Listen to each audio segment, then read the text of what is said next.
Good evening and welcome to this World Oregon special webinar in partnership with our good friends at the Oregon Historical Society on Rethinking American Grand Strategy.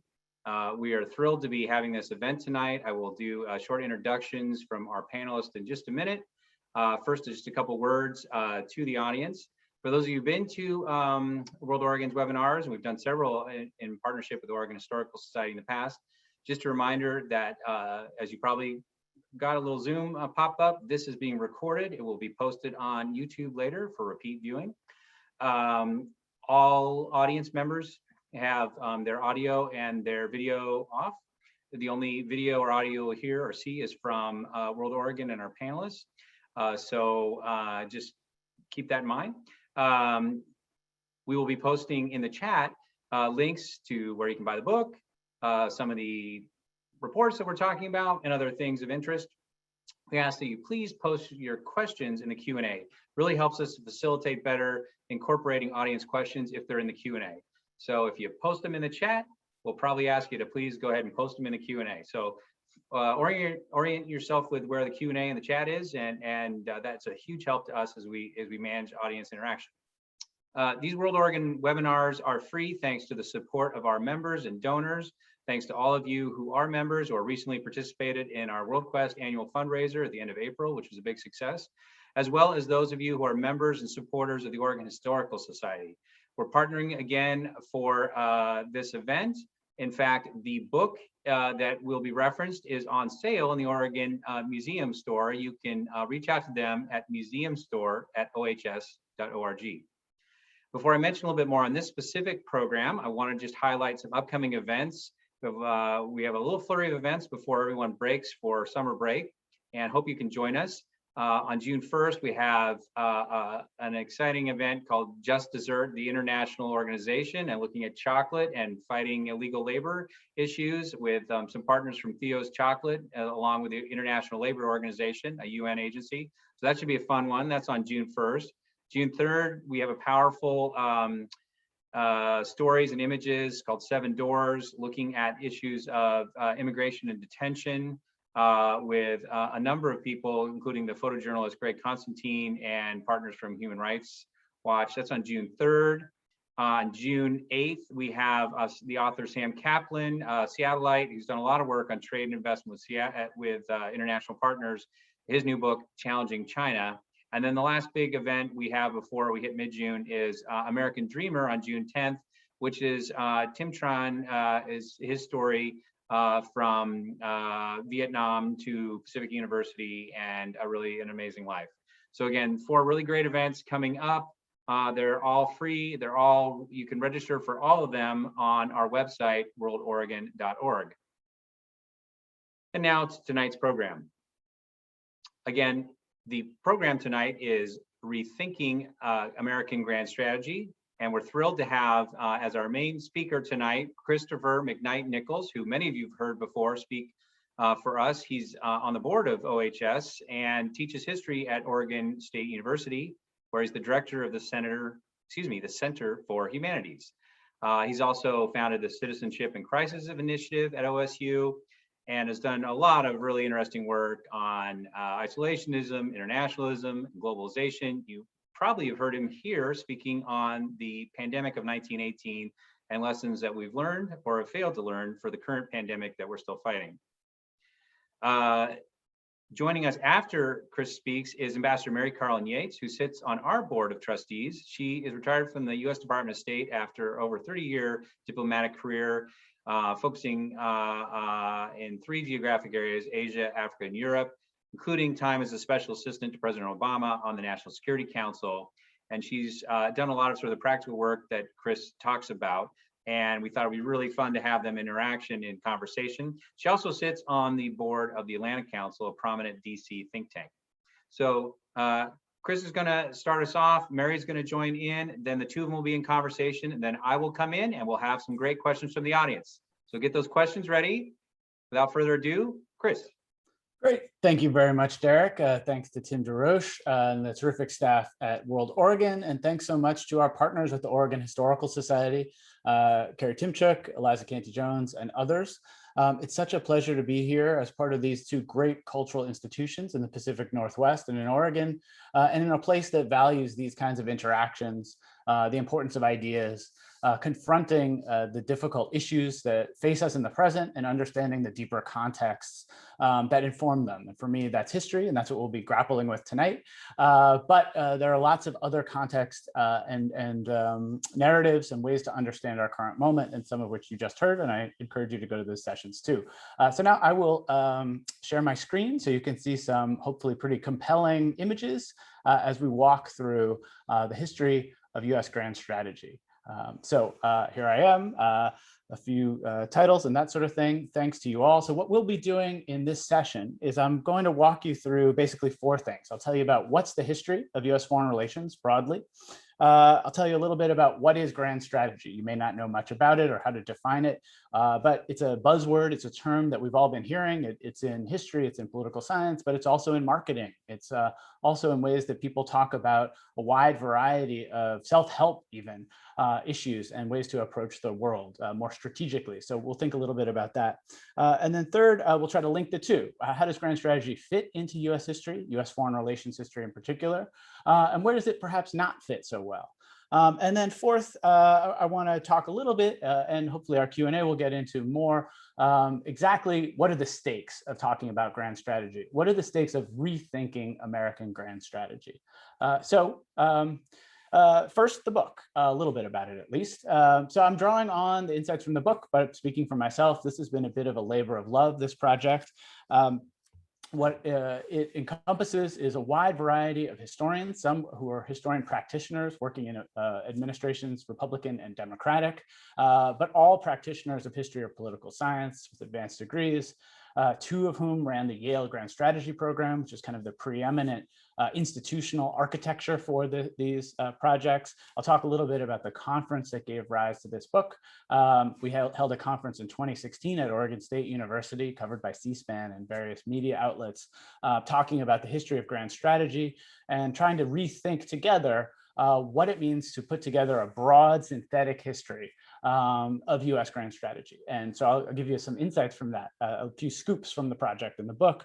What the book does basically is it gives you some frameworks, it gives you a broad history, it gives you some new approaches, and it resituates actors and people that you thought you knew, especially if you're a historian, but not limited to that. Broader publics, policymakers are our audience here. We want people to think about who and what counts in US foreign policy and in constructing grand strategies. And we're hopeful that we'll be challenging a lot of folks to think more expansively, or as Ambassador Yates recently said, and as I say a lot in the introduction to the book, to be more capacious in our understandings.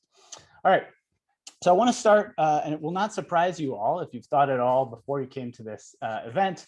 I want to start with the Cold War, but I bet you weren't thinking we would start with the Unisphere.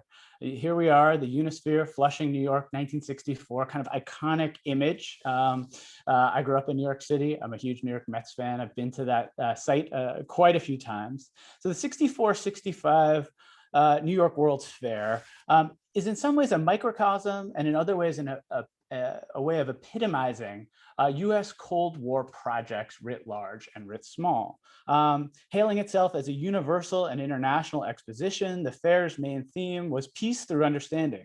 It was dedicated to, quote, man's achievement on a shrinking globe in an expanding universe, right? But what was foremost in this were the 80 nations and over 140 pavilions, 24 US states, and over 45 corporations involved.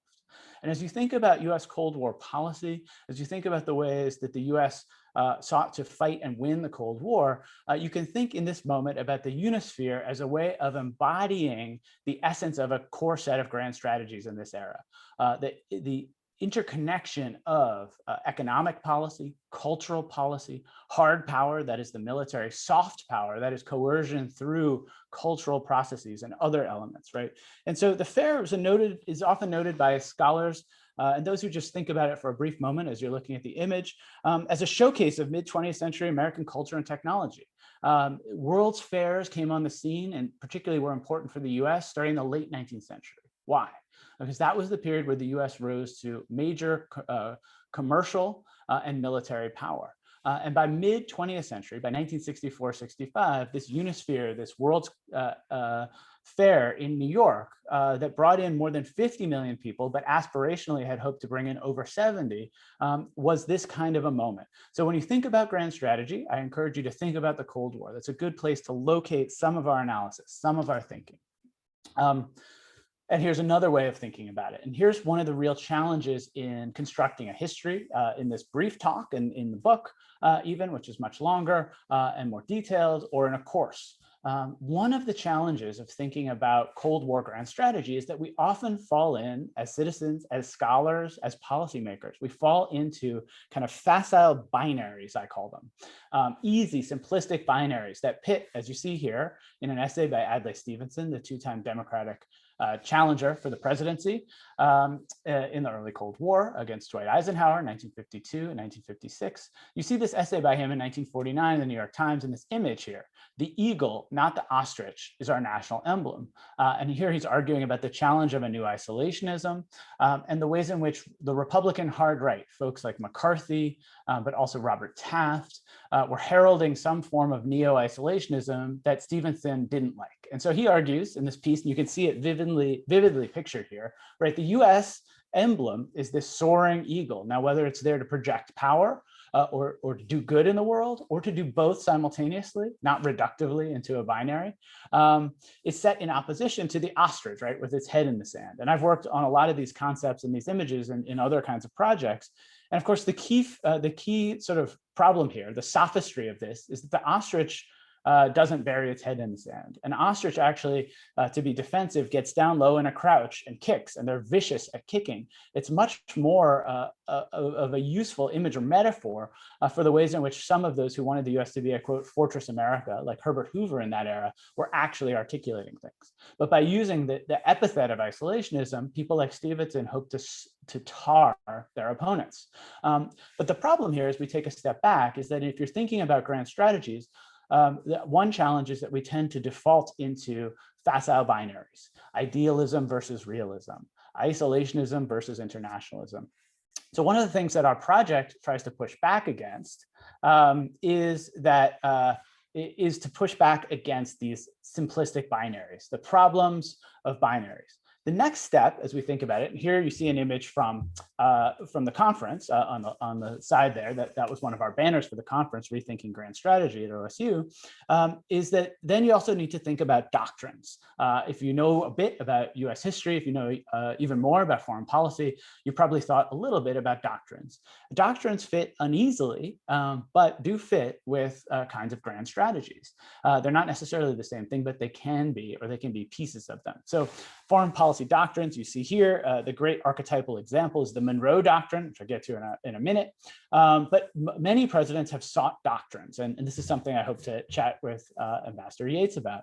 The doctrine is a way of articulating a set of goals or ideals, a kind of belief system, as you see here in my definitional framework, whether or not it's issued by a president, a policymaker, or others. And so let's leap into the Monroe Doctrine quickly. I'm giving you this tour of US history, US foreign policy thought, and grand strategy. So here we see from James Monroe, with the existing colonies or dependencies of any European power, we have not interfered and shall not interfere, but with the governments who have declared their independence and maintained it, and whose independence we have, on great consideration and on just principles acknowledged, we could not view any interposition for the purpose of oppressing them or controlling in any other manner their destiny by any European power in any light than as the manifestation of an unfriendly disposition toward the United States. All right, that's a long quote, and I've read it in its entirety. The point here is that the Monroe Doctrine in 1823, largely thought through actually by John Quincy Adams, about whom there's a great book, Nation Builder, by one of the authors in Rethinking American Grand Strategy, Charlie Adell.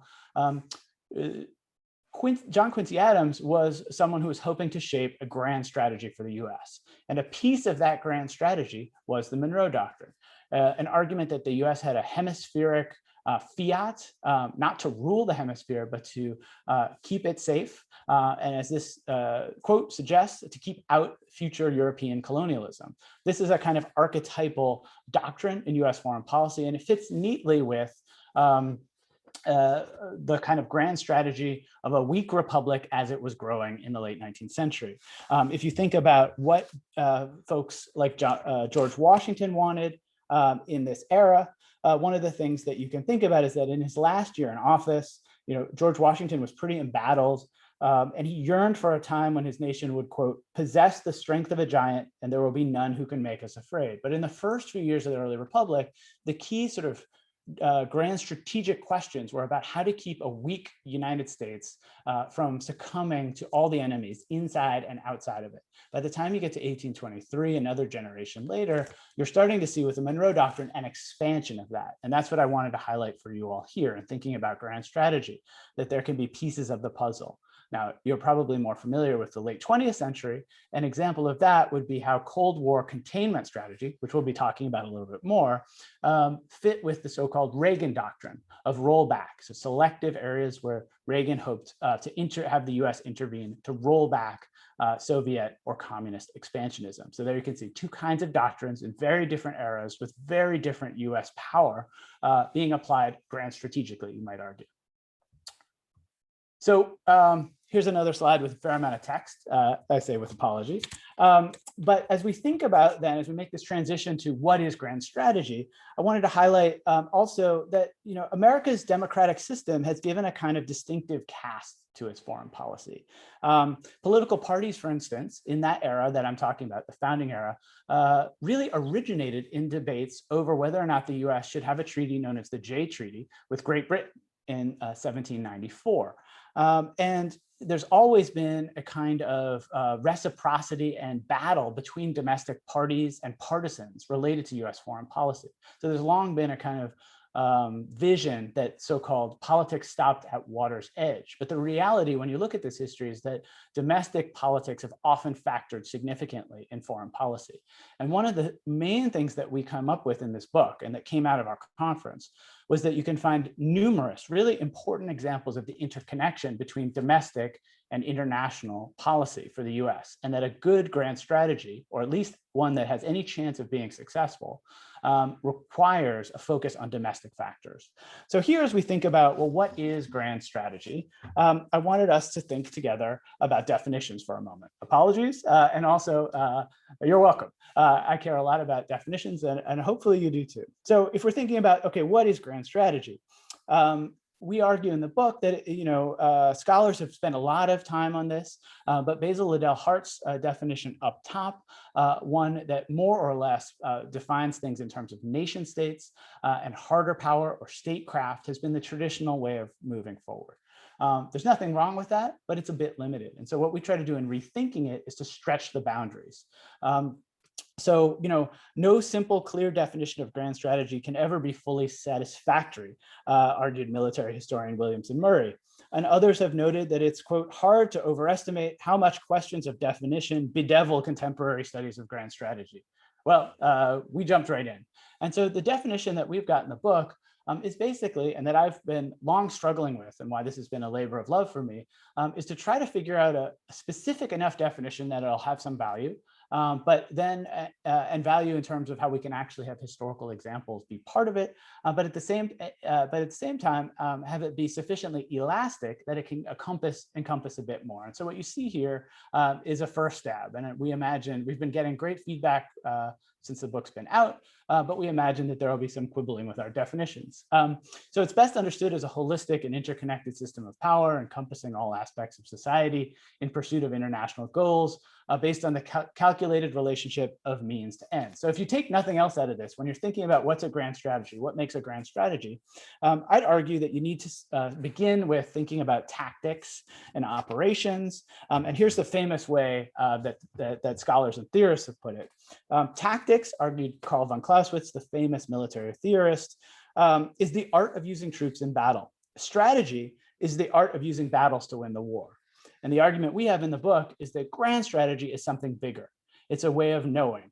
It's a theory of knowledge and it's a process. And that process is about deploying usually limited means to achieve aspirational long-term ends. And so one of the things that comes out of the book, I'll talk just a little bit more about it, is that if you take this definition, you find lots of hidden strategists and hidden strategies in the historical record, visions and versions that don't fit the kind of military and high statecraft definitions that tend to structure grand strategy. Now, that isn't to say that nation state-based approaches aren't good. And in fact, that's what I'm mostly talking about with you all, but just that it's important to look at all the other kinds of actors and figures involved. And so, one of the things you get out of this, as you see in my definition there towards the bottom, is that you have to consider race, religion, health, public health, and culture that are essential to comprehending the world around us. And we'll see this in national security strategies. We'll see this in policy planning memos. It's not like policymakers don't take that into account. But what we don't tend to think about very much is the place of, say, international non-governmental organizations, like the Red Cross in this history, a hybrid of public and private, or individuals and groups, say major activists and thinkers, racial reformers, women's peace activists, particularly religious missionaries, or themes like reproductive politics, which play a really important role in grand strategies, and yet often are dropped out when you're thinking more about military use, bases, leverage in terms of economic policies or trade wars. So I'll keep us moving. One of my favorite images that helps to encapsulate some of this thinking and some of the findings that we have in the book comes from the late 19th century, comes from the imperialist, anti-imperialist debates of 1898. So here we see an avaricious William McKinley looking at the Philippine Islands, and you see this anti-imperialist slogan there, essentially, that civilization begins at home. And one of the things we find in grand strategies is that there's always a balancing act between the domestic and the foreign, and that they're interwoven, as I said. And so what you see behind McKinley is, poverty, inequality, lynching, and you see that he's much more interested in American empire, in the avaricious conquest and annexation of the Philippines. And what the anti-imperialists want us to see is that the scales are tilted towards the imperialists, towards the acquisition, and away from the workers at home. And so what you find in that era, those articulating different visions of the US's role in the world, is a pushback against a kind of ad hoc set of strategies that resulted in the annexations of the Philippines and Puerto Rico, the occupation of Cuba, the annexation of Hawaii, et cetera. And so this is an important moment in US history also to think about the transition from the weak power nation to the stronger power nation. It's out of this era that you begin to see grand strategies emerge. And so I would argue, and I argue in my chapter in the book, that World War I is the essential crucible moment for the US's development of grand strategies and cohesive policies moving forward as a major world leader. What I argue and say, is that the devastation of the Great War exposed the underlying frameworks of the world system. Joining the war altered the US's foreign relations calculus, as it had never before fought and joined with European powers on the continent. And this in turn, and this is what's really interesting, propelled new visions for the reconstruction of international relations. It generated transformative new theories of internationalism for the US, ones that weren't necessarily successful in their time, but should be counted as grand strategies. What you see here in this image from Child Hossam called Allies Day from May 1917, and the US joined the World War I in April 1917. The war ended in November 1918. What you see in this image is one representation of thinking about patriotism in the context of the war. But another way to think about it is that the US did not join as an ally. This was not actually Allies Day. The US joined as an associate power in World War I, based on its long-standing prohibition against having US troops fight under the banners of other nations, under the flags of other nations. So the US had no formal allies in World War I. And this is really important to note as you think about how the US transitions to being a world power and thinking about its world role afterwards. It's also generative, this moment of flux for the US, for the first time fighting and dying on the European continent in the Great War. It's generative of new ideas about the US's relationship in the world. And so from this moment, you get Woodrow Wilson's ideas about the League of Nations, about arguments for self-determination, and you get other folks reflecting on Wilson's ideas, internationalists, for example, like Emily Green Balch, W.E.B. Du Bois, and Jane Addams, pushing for their own forms of internationalism. And this is what's really important in thinking about, okay, grand strategy, what is it? It's not just what Woodrow Wilson did, it's what these folks did. The first two American women to win the Nobel Peace Prize, arguably the greatest African-American intellectual, one of the greatest intellectuals in US history, and the sorts of causes that they pushed for, the coalitions that they created across national boundaries. The Women's International League for Peace and Freedom fought for the outlawry of war in the 1920s. They took Wilson's ideas and turned them, saying the US should be an agent for world peace, that the US should act through the UN, through the League of Nations and through its subsidiary branches, but also aside from the formal nation-state relations, the chapters of the WILP in lots of different nations could push their own countries to outlaw war. And in 1927, the Kellogg-Briand Pact was first signed by about 40 countries and then quite a few more to outlaw war. So you can see some ways in which these arguments of American activists building on the ideals and the kind of grand strategic goals of ending war, of peace, of a strong US leadership role in the world actually can fit together. And that's an important way to understand something that's often left out of more traditional versions of the history of grand strategy. Another piece that's often left out is public health. And this was a surprising finding from the project, and hopefully we can get to it in Q&A a little bit. That headline there, America's traditions pose an obstacle to preventing future pandemics, comes from an op-ed that I published in the Washington Post about a month ago.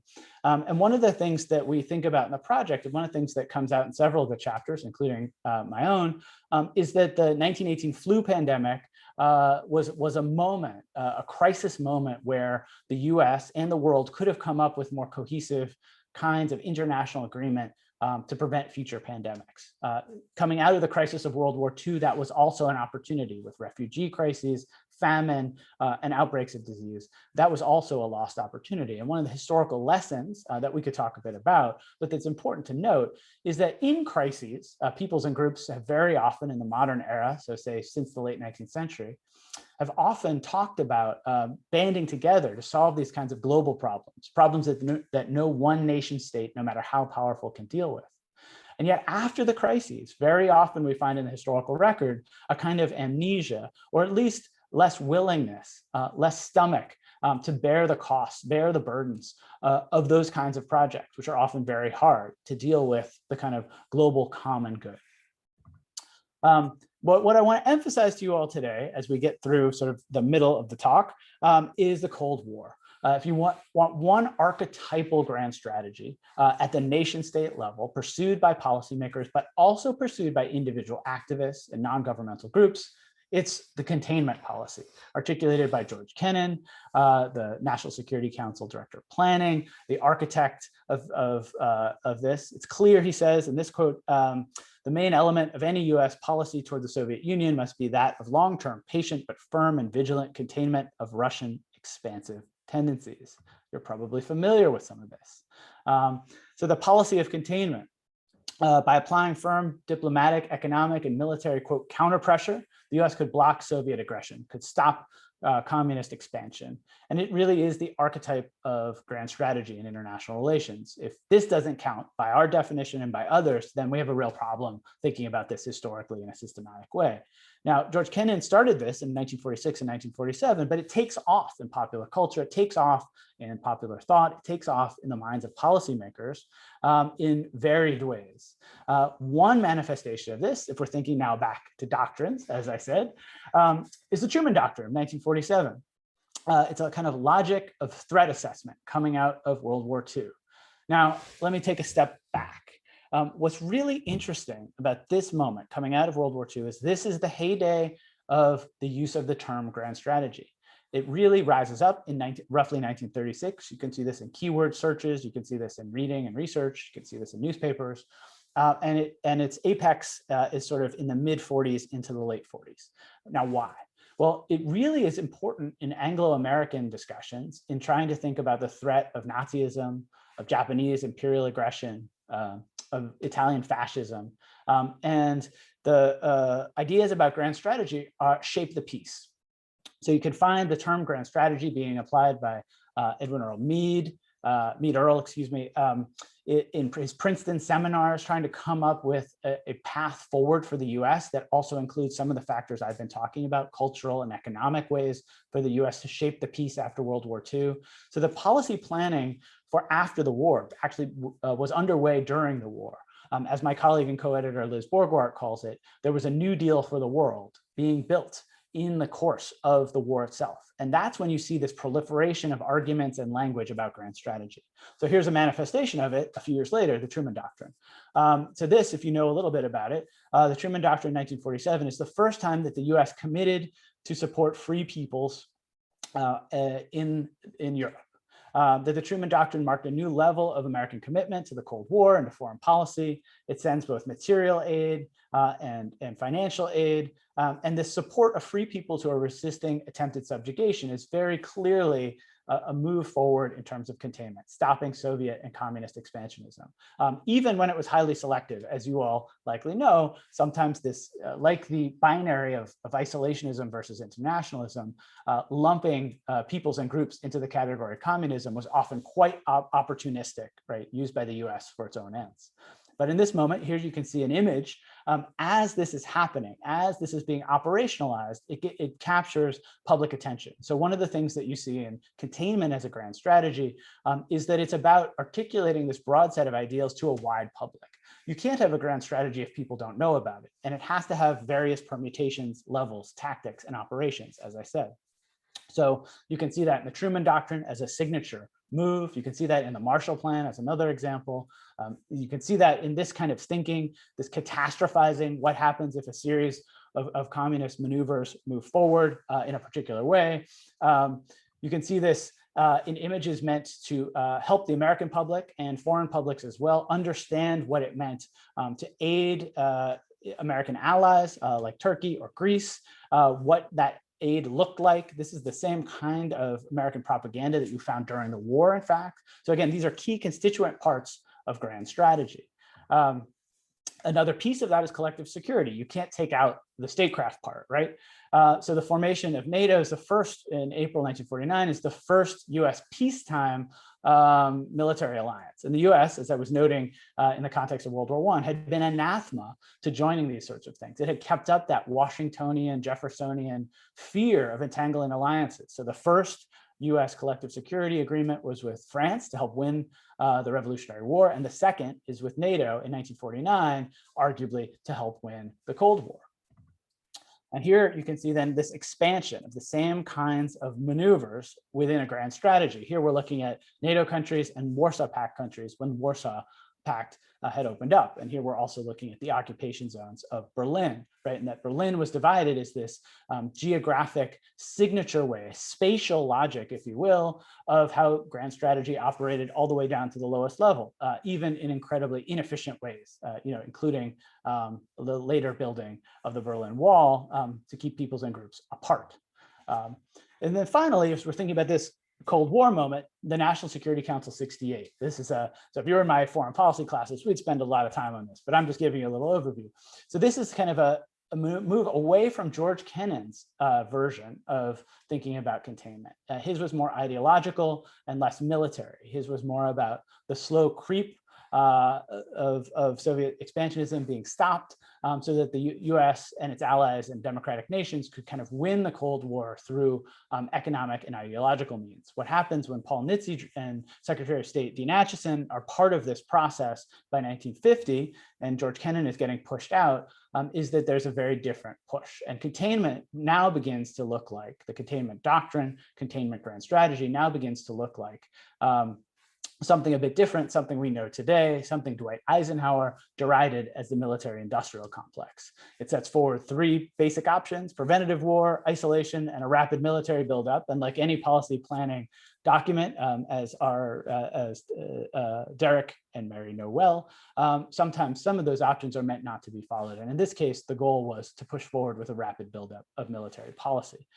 So this becomes the grand strategic framework for the next generation or two. You could argue it endures until 1989, 90, 91.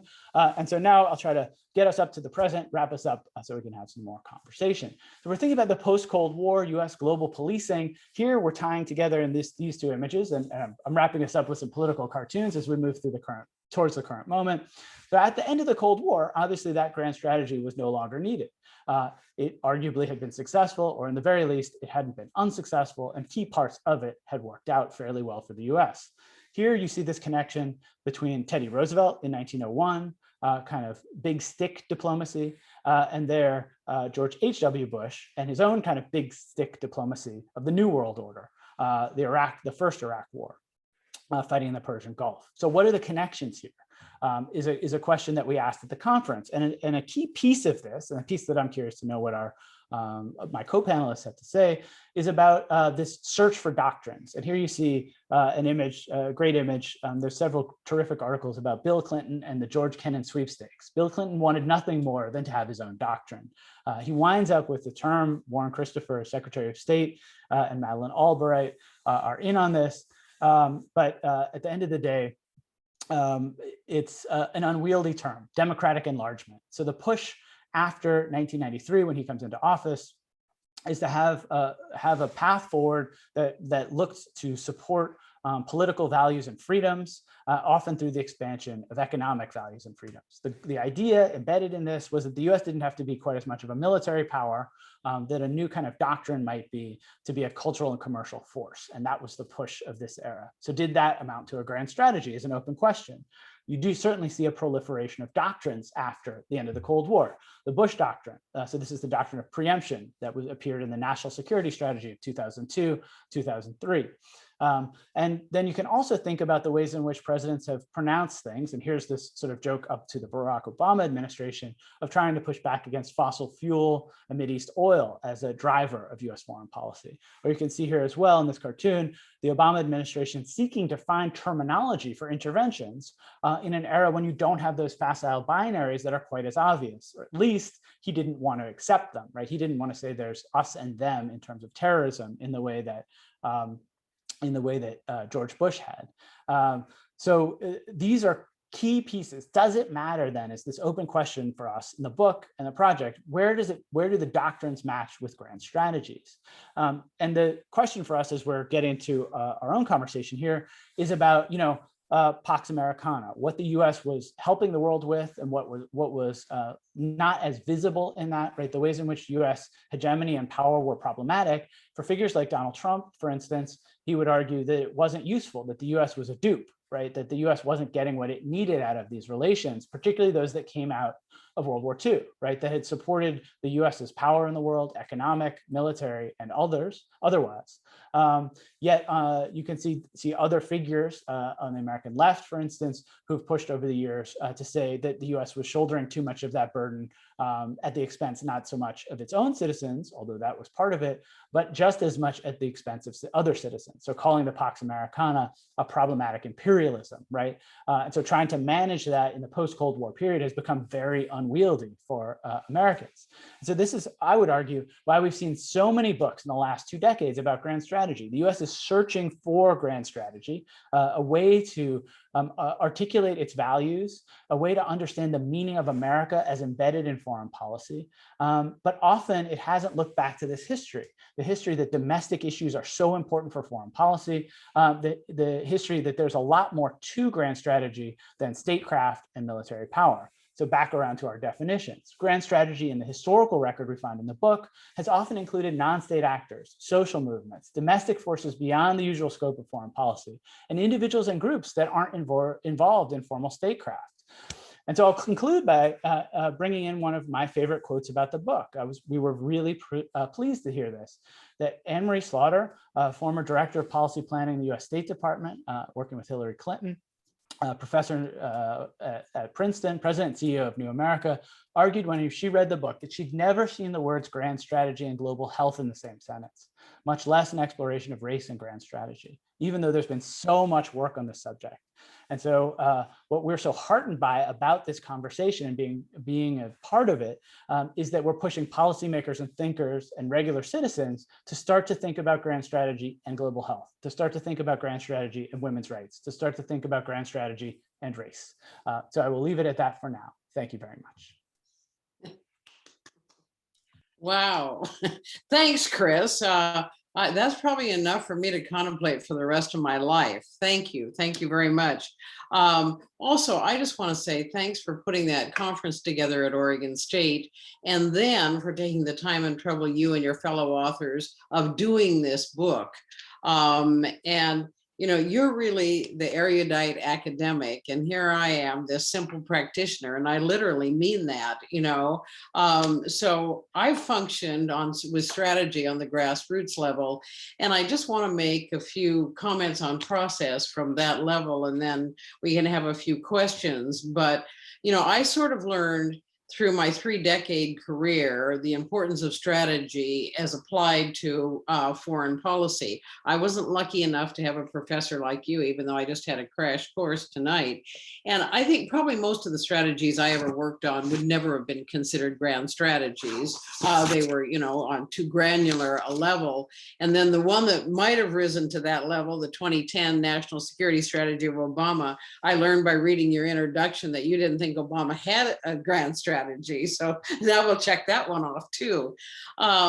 Anyway, what happens in an embassy? Well, every embassy, every bureau in a State Department, every agency, state, DOD, etc., they have their strategies, and these are important because they kind of help you clarify your priorities, your aspirations, your limitations.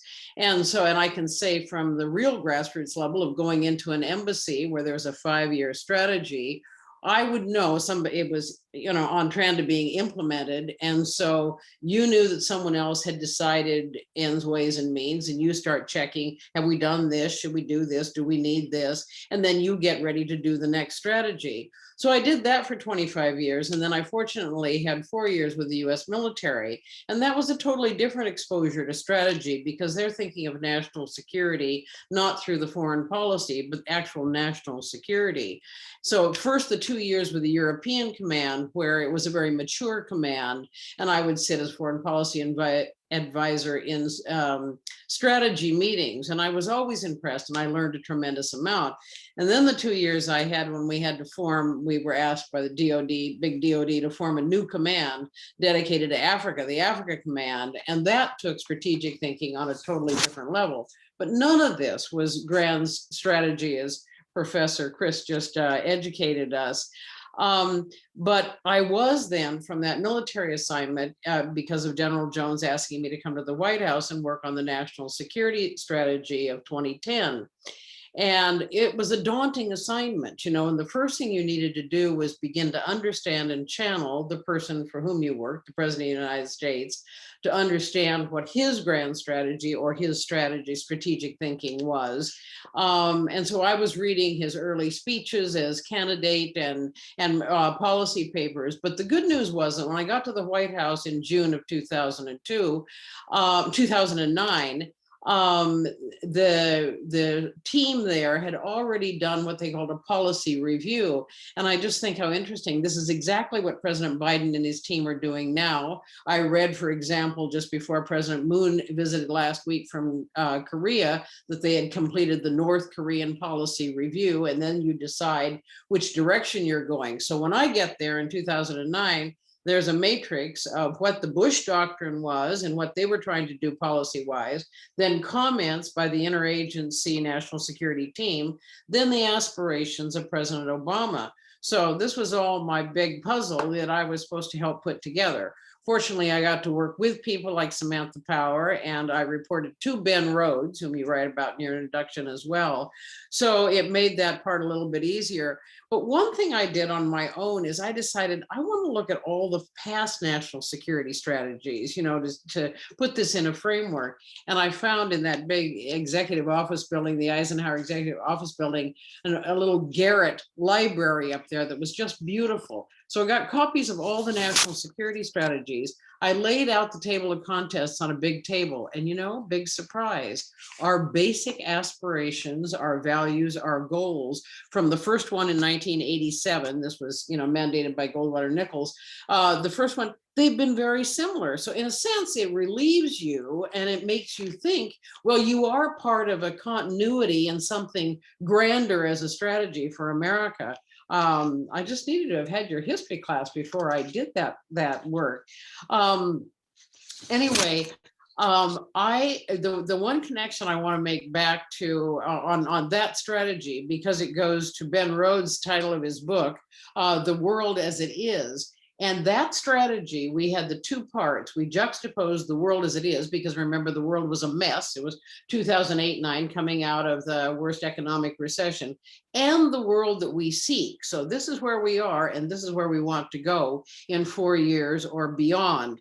Anyway, it was a fascinating experience, and that's my little bird's eye view. But now I have to rethink all of this after listening to you, Chris. If I can turn to some questions, and you mentioned global health, and obviously we're all still living in the pandemic.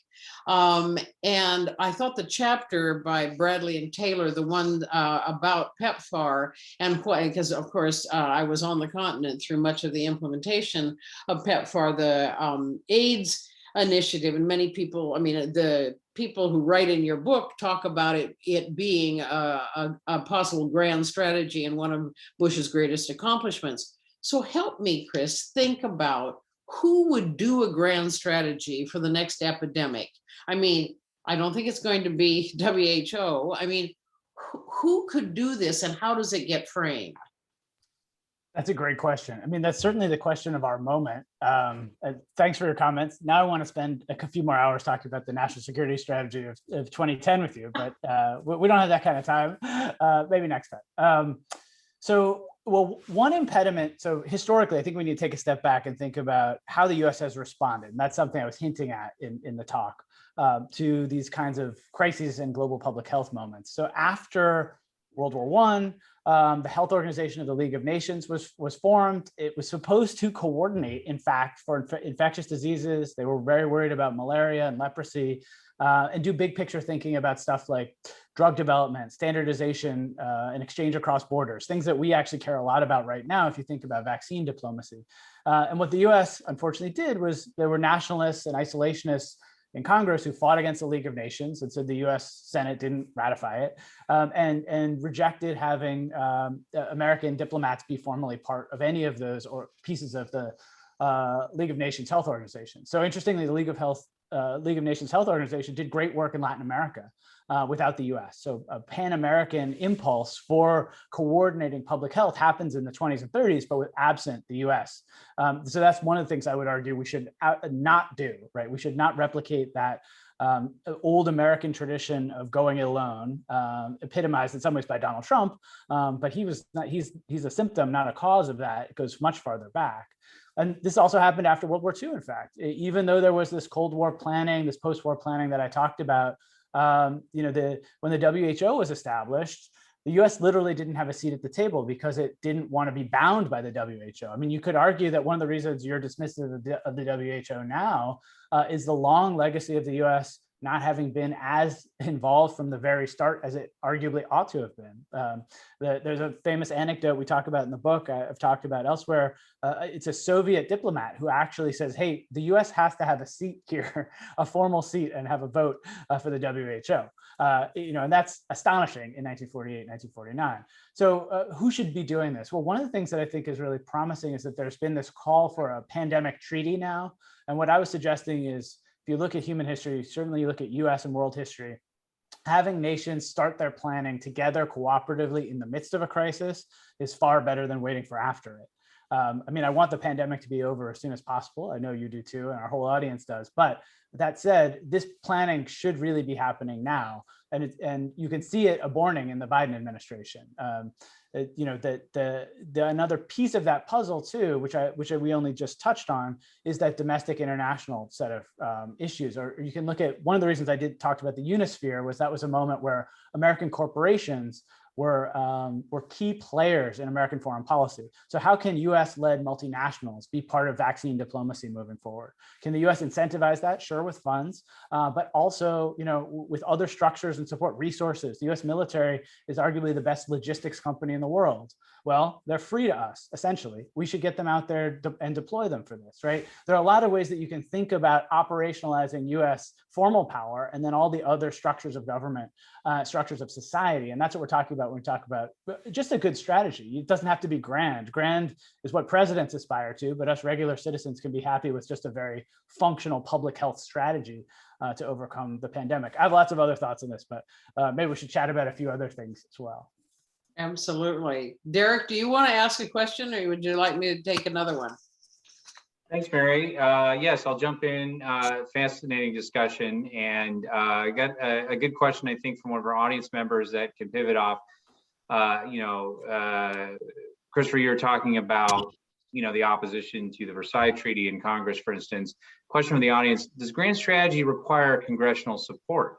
And how has partisan congressional opposition to an administration's agenda or strategy inhibited the implementation of a potential grand strategy?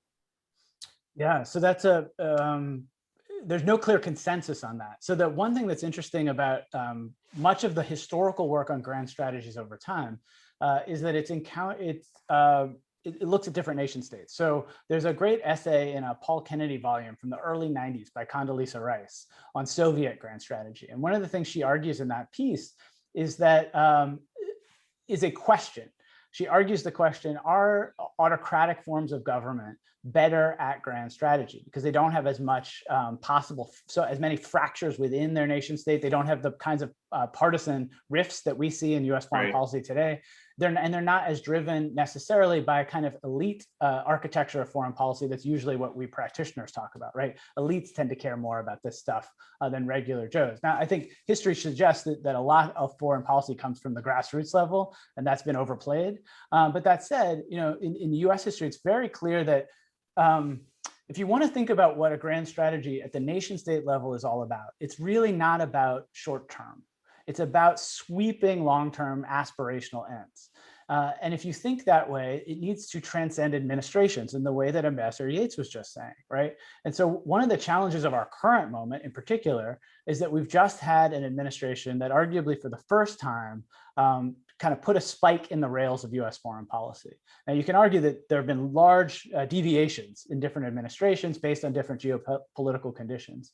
But the Trump administration basically said to the world, and the world observers have looked back at us and noted this, our allies and our adversaries alike, have said, we can't count on future administrations abiding by the agreements of past administrations. So the pledges of past policymakers, the pledges of the international non-governmental organizations that work with them, maybe are not worth what they're written on.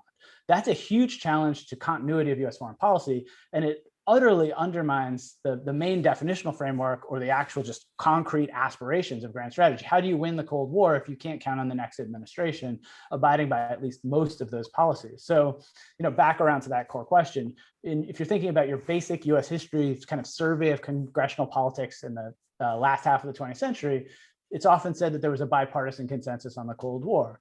If you look in particular at the congressional record, if you look at different policymakers, you find, not always. There were a lot of differences of opinion.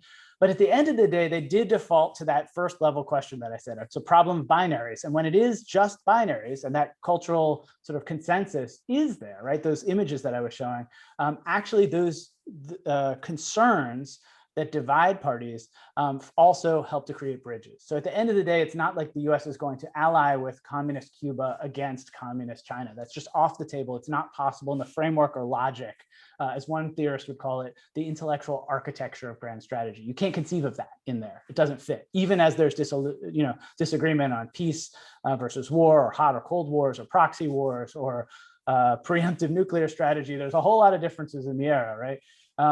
So does it require domestic consensus? Obviously not. But does it require some compromise and to think longitudinally over multiple administrations? It absolutely does. And that's why we end up in this question today. How can the US develop a meaningful grand strategy that will look generations out, say, as Ambassador Yates just said about public health, but you could also add in there the environment, And I also think one of the things that we didn't engage as much in the book as I wanted to was questions of technology, artificial intelligence. Right? These are really critical sorts of issues when we look out 2 generations, and you simply can't confront them in a grand strategic sense without some meaningful collaboration from members of Congress, for instance. Sure. Well, maybe I can ask a quick follow-up and then pass the mic back to Mary. Another audience question. I mean, you touched on it briefly, environment. I mean, the question is, can you speak to the importance of climate change to new grand strategies? And the question really that comes up to me is, how could you have it effectively in a grand strategy that's supposed to transform administrations when we seem to be one of the only major countries where it has become an ideological point of contention that you don't really see like in the UK or Japan or other sort of industrialized nations. So I'd be curious to have how one might tackle that in grand strategy. Yeah, well, I think the way to consider it, so one challenge of grand strategy or strategizing is to find frameworks and rhetorics that work to persuade people. And that's why I spent that time talking about the Cold War, right? That people didn't naturally just jump in the US, for instance, or in the West to the Soviets as clear adversaries coming out of the alliances that won the war. You needed to find frameworks that showed people why that was true, and then sort of catastrophize the possible consequences. So a very good, one of the reasons coming out of the Cold War that we have had challenges coming up with cohesive large-scale strategies and grand strategies has been not having a common enemy.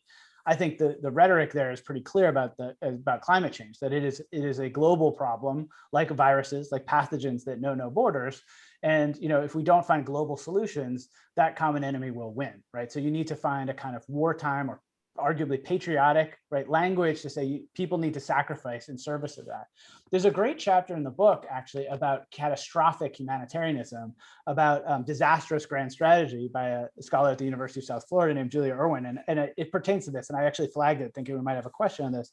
And one thing she argues is that the procedures and policies that policymakers developed, especially in the decades after World War II, were supposed to make the US a more effective provider of international disaster aid, right, through the USAID and other organizations. But by certain measures, these reformed, and certainly they did do okay, but we don't need to recall too much more than the last couple decades to realize that they've been insufficient. So, she notes the 2004 Indian Ocean tsunami, 2010 Haitian earthquake, 2011 Tohoku earthquake and tsunami, 2017 hurricanes Irma and Maria, and we could go on and on. Right? We know that these are, to paraphrase Donald Rumsfeld, known unknowns that are coming, like through climate change. But we're not planning for them as actively as we could be. It's why the National Security Council needs to have pandemic preparedness, and arguably also why it needs to have people thinking about disaster relief, but not just disaster relief writ small, disaster relief as part of a more comprehensive vision that would then grapple with climate change. But it's going to be costly, and that's the thing. That's why you need to find a rhetoric that will be persuasive, because it doesn't come cheap. These global problems are global problems because they're at such a high cost, potential cost. So great. I'm going to pass back to Mary if you want to rejoin her or add on another question. I do. The big elephant in the room, China. I want to end with that, but what I just want to say to the people on this Zoom program is, it's not an easy read to pick up the book and read it cover to cover, but it is so digestible chapter by chapter, and each one is absolutely fascinating. So you didn't ask me to do this to promote your book, but I mean, I found it, and when you read one, you just think about, wow, that's a lot to think about. All right, China. So many people will say that they've been doing grand strategies for a long time, at least since the end of the Mao era. So if they went through revolution, then recovery, then the building out of power, and now rejuvenation, when you define grand strategy, where does this go in the overlay with China going forward? And I mean, Xi Jinping has his own goals, I think, but I'm just saying, how does it apply? And also, how does it apply, Chris, if they're going to be a global citizen with the rest of us? I mean, that's a big question. Yeah, I think that's a great question. So if you think about the Belt and Road Initiative, which has really taken off in the last decade, it's the biggest global transformational project by a major power. depending on how you counted out the dollars, it's significant, many times greater than the Marshall Plan, right? So what they're doing is transformational work in the world.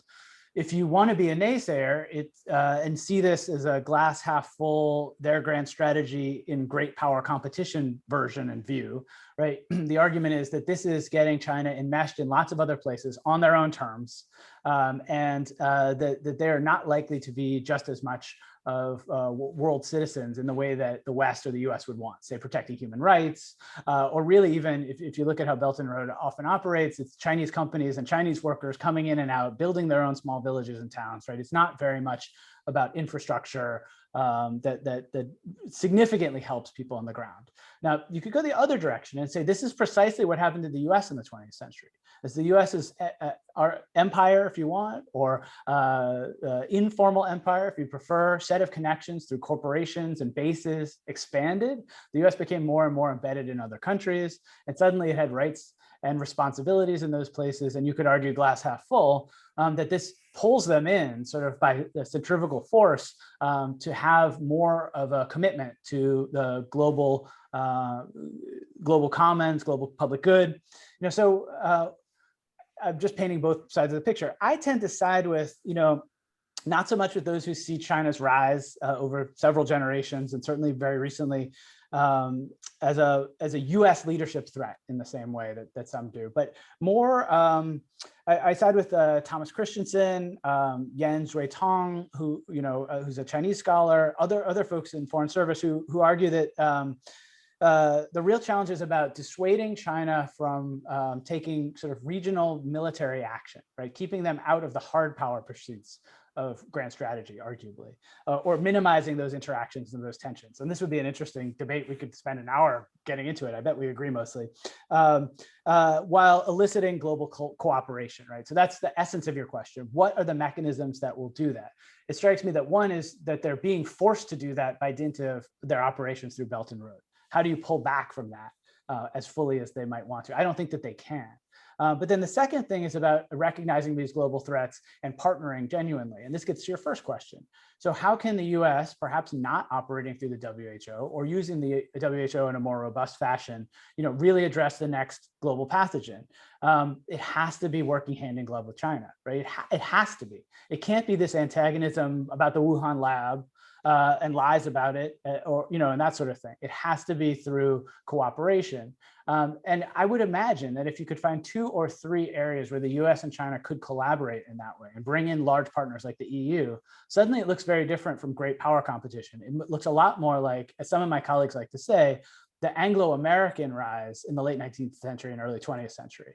It was not perceived by many that there would be a war between the US and Britain, but boy, they were economic rivals from the 1880s through the 1920s, right? And so if that's what's going on, you could arguably have, say, the US Navy supporting Chinese operations, like the British Navy supported US operations in the 1890s and 1910s, in ways that we haven't really thought of. And so an interesting historical analogy might be to think about Anglo-American rivalry and not the Cold War rivalry that we tend to default to. We say, oh, it's the US and the Soviet Union is just like the US and China today. But what if you said the US and China today is like the US and Britain in the late 19th and early 20th century? That's a lot to think about. Yes, and it would require a whole nother talk to talk about Anglo-American relations then. But it's a nice way to get outside of that great power rivalry and that competitive framework that I think minimizes so many opportunities for cooperation. The way you've experienced on the ground, it's entirely possible. We know that it can be done with adversaries far worse than these 2 countries. Well, Chris and Mary, I think as challenging that is, that might be a good place to sort of wrap up the discussion. I mean, as Mary said, Christopher's work with the other scholars, is maybe best digestible by looking at each one and then culminating in this overall vision, much like the idea of grand strategy. It's been an honor to have the 2 of you. I think you can see why we like doing programs with the professor and why we love having the ambassador on our board of trustees, because the combined brain power between the 2 of them and their experiences is quite impressive. A huge thanks to Oregon Historical Society for joining us here tonight. I'm just going to ask if the two of you have any parting words before we wrap up. No, thanks for having me. And Chris, I always learn. Thank you so much for your questions and comments. Thank you all for spending the time with us, and keep taking history seriously. That's right. So follow up with the Oregon Historical Society and check out his book in the museum store. We look forward to joining us at a future webinar. Stay safe, stay healthy, and we'll see you all next week. Bye-bye. Thanks. Bye. Thank you.